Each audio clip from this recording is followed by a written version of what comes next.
زبور نمبر 36 انسان کی بدذاتی۔ میر مغنی کے لیے خداوند کے بندہ داؤد کا مزمور۔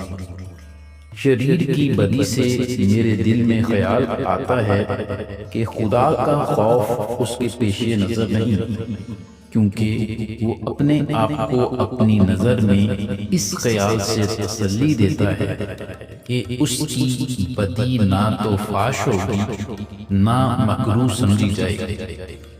اس کے منہ میں بدی اور فریب کی باتیں ہیں، وہ دانش اور نیکی سے دستبردار ہو گیا ہے۔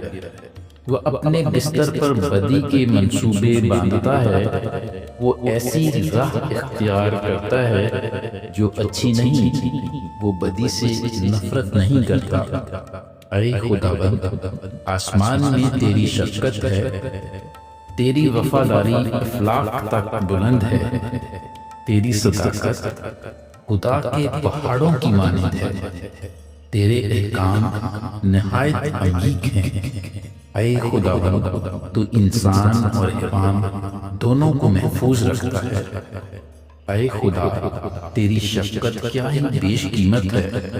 بنی آدم تیرے بازوؤں کے سایہ میں پناہ لیتے ہیں، وہ تیرے گھر کی نعمتوں سے خوب آسودہ ہوں گے۔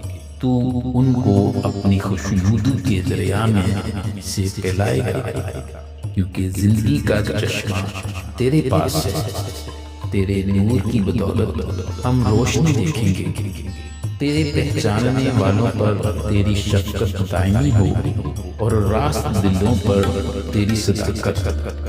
مغرور آدمی مجھ پر لات نہ اٹھانے پائے اور شریر کا ہاتھ مجھے ہانک نہ دے۔